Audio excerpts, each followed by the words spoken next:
Welcome to Cultic Cube, where we cube religiously. We make you better at cube and make your cube better. Today we discuss Cube Cobra, which is a cube management tool developed by Gwen Decker and launched in June 2019. I'll give you my impressions of the website with reference to its well-established competitor, Cube Tutor.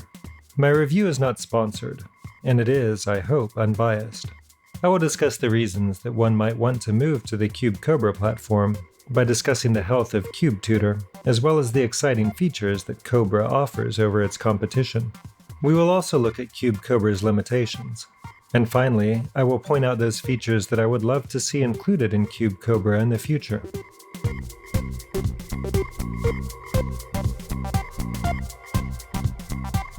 The starting point for this review is that the Cube curation community has simmering concerns about the health and longevity of Ben Titmarsh's venerable and indispensable Cube Tutor.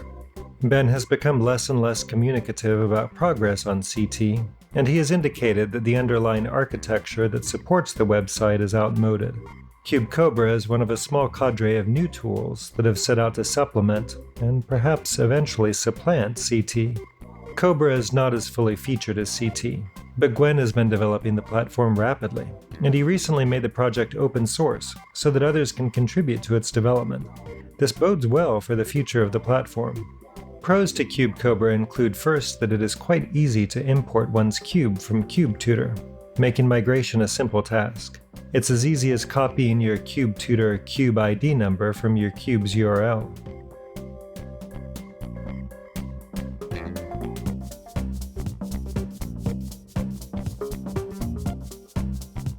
The list interface looks modern and attractive. A quibble is that I would like converted mana cost to be visually registered in the list. But Cube Cobra has a robust filtering model that has some niceties that CT does not include. It is also easier to edit attributes here than in CT. One can simply click on a card and change many parameters, rather than trudging through CT's rather ungainly list edit interface. Furthermore, Cobra permits easy bulk edits through its list view interface.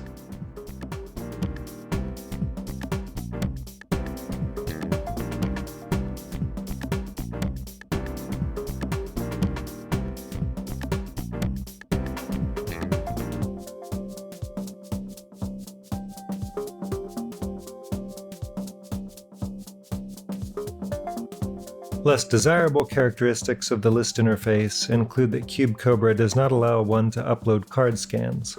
This is not a feature that I use at all, but I have colleagues who use custom cards in their cube, as well as those who would simply like to be able to upload their sweet altars or signed cards.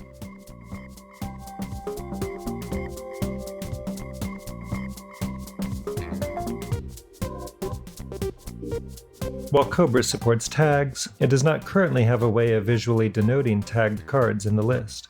This is a sticking point for people who like to flag cards that are being tested and people who have modular cubes and want to be able to visually distinguish groups of cards.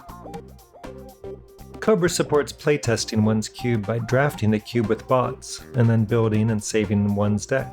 The drafting AI is worse than CT's at this point, but then CT bots are not known for their genius either. A sticking point with Cobra from my point of view is that it performs much better on a PC than on mobile. Gwen indicates that the underlying architecture that he uses is mobile-friendly, and more robust mobile browser support is forthcoming. A few features that I would like to see implemented in Cobra include the ability to follow particular cubes and be notified of updates to them. Still more importantly, Cobra badly needs the ability to compare cubes. Finally, a new platform would make for a good opportunity to make more cube data extensible. I would love to be able to compile data about draft picks and decks for my cube, or indeed aggregated data for all the cubes on the site. While I have a wish list for Cube Cobra, let me impress upon you that the website has only existed for about 3 months. It is not yet as fully featured as Cube Tutor, but it is off to a very promising start. If you are concerned about the future of CT, as I am, then Cube Cobra is an alternative that is worth investigating. And given that Gwen has made the project open source, I believe that it is worth supporting with one's time and talents. A coda to this review is that I just had a conversation with Gwen, who indicates that there are 10 developers attached to the project. The team is working on addressing many of the concerns that I mentioned above. Check out my channel for more cube theory and strategy. Let's keep hanging out and chatting cube.